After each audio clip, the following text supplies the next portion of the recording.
Good morning everyone, welcome back to the channel.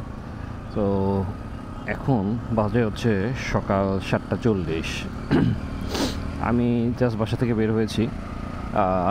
Destination হচ্ছে আজকে ঢাকা নবাবগঞ্জ, আমার গ্রামের বাড়ি। সো এখানে একটু যাব। তো এখানে হয়তো বা আজকের দিনটা একটু স্টে করার প্ল্যান আছে। সো আজকে যেন একটু সকালবেলা বেরোছি। ইউজুয়ালি আমি এত সকালে বের হই না খুব একটা, ম্যাক্সিমাম টাইম দেখা যায় যে অফিস শেষেই বের হওয়া হয়। বাট আজকে একটু সকাল সকাল বের হওয়ার ট্রাই করলাম আর কি।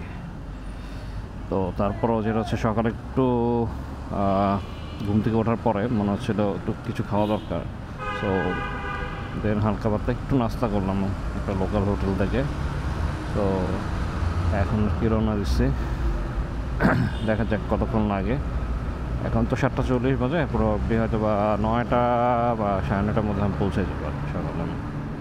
বেশিক্ষণ এখন লাগে না। আমি এখান থেকে হয়তো 10 নম্বর ঢুকবো, 10 নম্বর হয়ে দেন হচ্ছে মোহাম্মদপুর হয়ে আর কি বেরোবো আর কি। তো ওয়েদারটা একটু ঠান্ডা আছে, জাস্ট উইন্ড ব্রেকার পরেই বেরিয়েছি, সাথে জ্যাকেট আছে। যদি দেখি যে মোহাম্মদপুরের পরে ঠান্ডা লাগছে তাহলে জাস্ট বাইকটা দাঁড় করে এক সাইডে জ্যাকেটটা পরবো, দেন আবার রওনা দেবো আর কি। আমার একটু হালকা ঠান্ডা লাগছে, যার জন্য একটু নাক দিয়ে ফুসফুস ফুসফুস ফুসফুস আওয়াজ হচ্ছে আর কি। ওকে, এখানে মোটামুটি ভালোই জ্যাম আছে। আমরা আস্তে আস্তে একটু জ্যাম থেকে বের হই। আচ্ছা, আমার একটু চা খাওয়া দরকার ছিল, চাটা খাওয়া হয় নাই। সাইডে কোথাও দাঁড়ায় চা খাইতে পারলে ভালো লাগতো। ওকে, আমরা চলে আসছি হচ্ছে মিরপুর 11-তে। বাই দ্য ওয়ে, বাম পাশে হচ্ছে মিরপুর বাংলা স্কুল। সো এই স্কুল থেকে বেসিক্যালি আমি হচ্ছে পাশ করি, আমার এসসি এখান থেকে পাশ করা। ওকে ওকে, আমরা চলে এসেছি অলমোস্ট মিরপুর অরিজিনাল 10-এর দিকে। রাস্তা কম্পারেটিভলি একটু ফাঁকা আছে, আস্তে আস্তে আস্তে আস্তে আমরা আগে যাবো আর কি।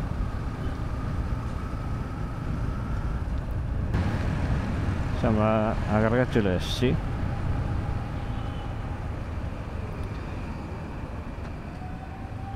ওকে,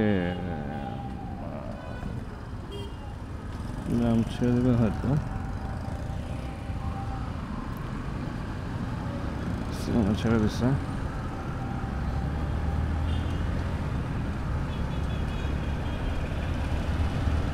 এই রাস্তাটাকে বলা হয় এখন কারেন্টলি ঢাকার মধ্যে one of the most beautiful road, because of this wide smooth road. Also হচ্ছে এখানে রাস্তার ডান পাশে বা বাম পাশে যে গাছগুলো আছে, এইটা আসলে রোডের অন্যরকম একটা মানে ভালো অ্যাস্থেটিক ক্রিয়েট করে।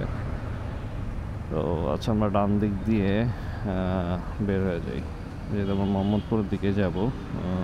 দেখি রাস্তাতে কিছু আছে কিনা। না না, রাস্তা ক্লিয়ার আছে। ওকে,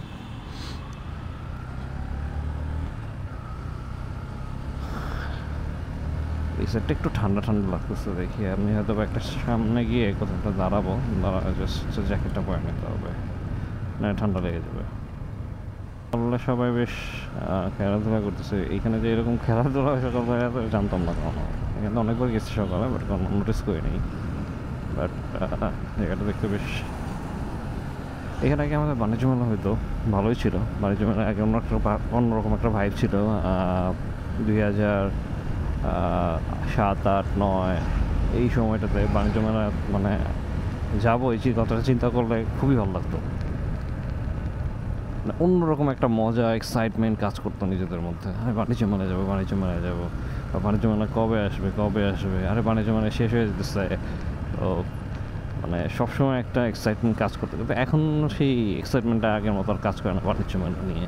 কিন্তু বাণিজ্য মেলা এখন শিফট হয়ে চলে আসছে হচ্ছে পূর্বাচলের ওই সাইডটাতে। সো ওই সাইডটা দেখা যায় যে লোকেশনটা একটু ব্যাকওয়ার্ড। আর আগে যে আসলে খোলামেলা একটা পরিবেশে বাণিজ্য মেলায় ঘোরাঘুরি করা হতো, এখন আর আসলে ওই ভাইবটা পাওয়া যায় না। আচ্ছা, আমরা এখান থেকে বের হই। এই গণভবনের এই রাস্তাটা আমার খুবই বরাবরই ভালো লাগে। রিসেন্টলি যেটা হয়েছে যে 5ই আগস্টের পর এই রাস্তায় আমি যতবার আসছি, স্পেশালি হচ্ছে রাতে রাতে আসলে বা সন্ধ্যার পর আসলে এই রাস্তাটাকে আমি জানি না, জাস্ট হচ্ছে একবারে ভুতুরের রাস্তার মতো লাগে, লিটারেলি ভুতুরের রাস্তা। এখানে যদি আমি একটু স্লো করে যাই, দেখবেন যে এই সাইডটাতে যে অবস্থা, তাতে দেখে মনে হচ্ছে যে এখানে যুদ্ধ টুদ্ধ লাগছিল হয়তো, পরিত্যক্ত কোনো একটা জায়গা এটা। বাট একসময় এটা one of the most highly secure place. Ganabhaban, Awami League, কত কিছু লিখে রাখছে মানুষ। এনিওয়ে, যেটা বলতেছিলাম, ওকে, আমরা এখান থেকে আস্তে আস্তে বের হই। সকালে রোদটা এনজয় করতেছি। সকাল আজকে একটু ঠান্ডা ঠান্ডা ওয়েদার আছে।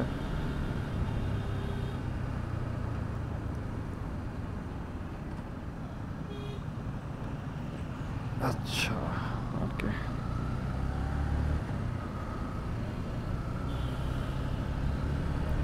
এখন বস্তিলা ব্রিজ ক্রস করে আটি বাজারের দিকে আগাচ্ছি। তো এই রাস্তাটা বসিরহাট থেকে আটি বাজারের যে যাওয়ার যে রাস্তাটা, এই রাস্তাটা আমার কাছে বরাবরই খুবই অপছন্দের একটা রাস্তা, বিকজ অফ এই রাস্তার ফিনিশিং খুবই বাজে।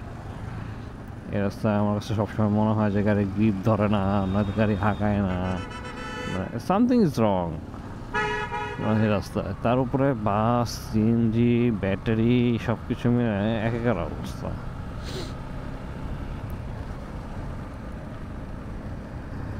একটা জায়গায় দাঁড়াতে হবে, একটু জাস্ট হচ্ছে কি একটু জ্যাকেটটা চেঞ্জ করতে হবে, আর হচ্ছে এখানে একটু চা খাওয়া দরকার, একটু পানি খাওয়া দরকার।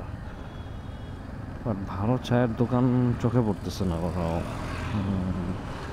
ভালো একটা চা খাওয়া দরকার ছিল। এখন সময় হচ্ছে কথা 8:15 বাজে। আচ্ছা, আমরা জাস্ট হচ্ছে কি 5 মিনিটের একটা ব্রেক নিয়েছিলাম, চায়ের ব্রেক। ওকে, এখন আবার রওনা দিচ্ছে।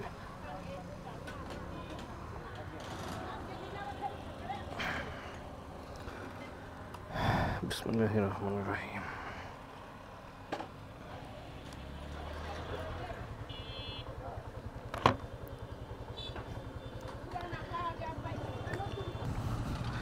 এদিকে কিছুটা রাস্তা আসলে এখনো খারাপ, অতটা একটু ভালো না।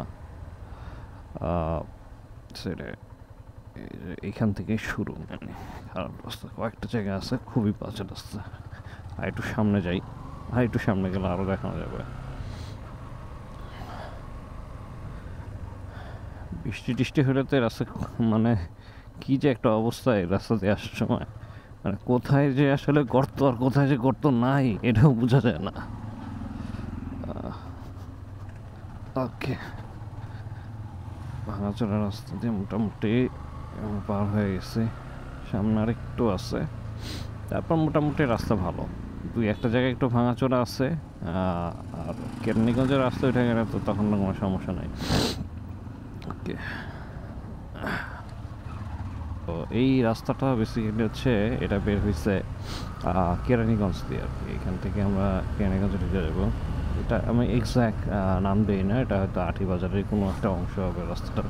আমি সবসময় এখান দিয়ে যাই, বাট রাস্তার নাম আসলে যাই না। ওকে, ঠান্ডা মনে হয় একটু বেশি লাগতেছে, দেখি একটা জায়গায় একটু দাঁড়াবো। কই দাঁড়ানো যায়? আচ্ছা, পাশটাতে একটু দাঁড়াই করে জাস্ট একটু দাঁড়ালাম, জায়গাটা চেঞ্জ করলাম। অত ঠান্ডা নাই, তারপরও একটু চিন্তা করেন যে ঠান্ডা প্রিকশন নিয়ে নেই, বলা যায় না অলরেডি আমার ঠান্ডা লেগে গেছে, তো পরে আরও ঠান্ডা লেগে যাবে। আমরা আগে আস্তে আস্তে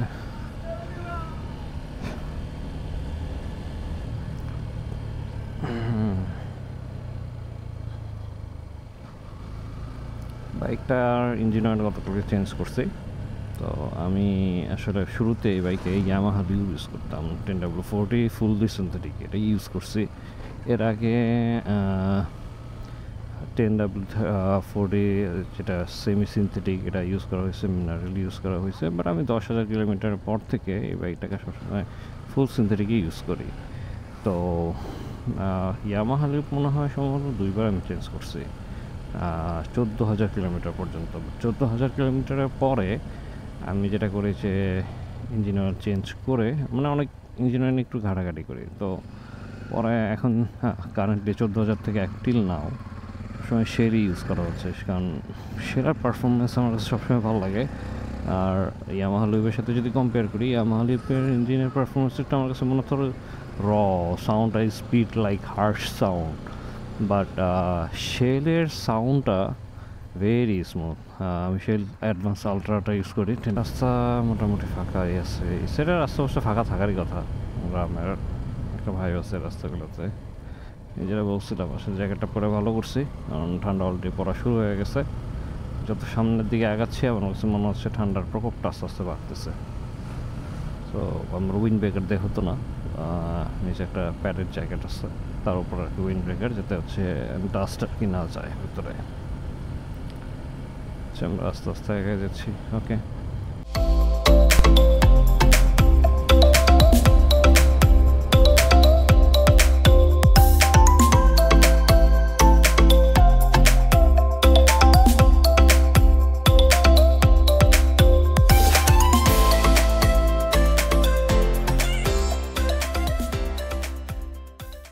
চলে আসছি মোটামুটি কেরানীগঞ্জে ঢুকে যাবো এখন। কেরানীগঞ্জের রাস্তায়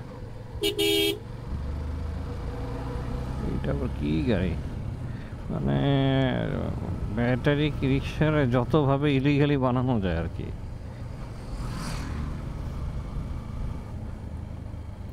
আচ্ছা, আমরা এখন হাইওয়েতে উঠে যাচ্ছি আর কি।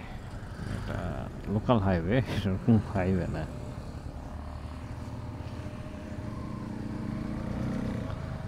ওকে, এখান থেকে আরও হয়তো 45 মিনিটস আমার লাগবে, আধা ঘন্টা থেকে 40 মিনিটের মতো ড্রাইভ, আধা ঘন্টা থেকে 40 মিনিট 45 মিনিট। শুয়ে ওই সাইডটা থেকে বের হয়ে গেছে। এখন সামনে আপাতত কোনো জ্যাম পাবো না, এখন এইভাবেই আস্তে আস্তে এরকম রোডই থাকবে পুরো রাস্তা। তো এইভাবে আমরা আর কি নবাবগঞ্জের দিকে আগায় যাব। ঢাকার এই সাইডটাতে নবাবগঞ্জ এরিয়াটা আর কি। তো এই জায়গাটা কিন্তু এমনি কালচারালি বেশ রিচ। এখানে অনেক পুরনো অনেক বাড়ি আছে। আমি একদিন হয়তো বা বেরোবো আর কি, ওই সাইডটা একবার দেখাবো, আপনাদের সাথে শেয়ার করবো। এখানে অনেক পুরনো মানে বাড়ি আছে, আবার কিছু কিছু শুনছি এইসব বাড়ি ঘিরে বিভিন্ন রকম মানে গল্প থাকে, আবার ভূতের গল্প টাইপেরও কিছু আছে আর কি। তো এগুলো দেখবো একদিন আপনাদের সাথে শেয়ার করা যায় কিনা আর কি। আচ্ছা, আমরা একটু স্লো করছে।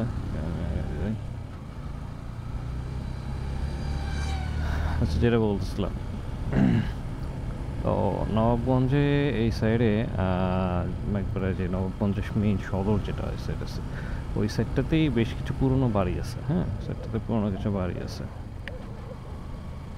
বাড়িগুলোতেই আসলে আপনার বিভিন্ন রকম মানে বাড়িগুলোকে ঘিরে বিভিন্ন রকম গল্প থাকে।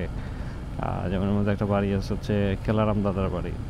ছোটোবেলায় অনেক শুনছি খেলারাম দাদার বাড়ির ওই কাহিনী, খেলারাম দাদার কাহিনী। তো এইগুলো বেশ খুব ইন্টারেস্টিং লাগতো, যে আবার শুনি যে এই বাড়িতে নাকি অনেক রকম ভূত আছে, অনেক অনেক অনেক কাহিনী আর কি। তো বিশাল বড় বাড়ি দেখতেছি, কৃষির ফ্যাক্টরি। আচ্ছা, ওকে, সামনের দিকে তাহলে আগাই। আপনাদেরকে দেখি সামনে একটা সুন্দর জায়গাতে নিয়ে কিছু ভিউ দেওয়ার ট্রাই করবো আর কি।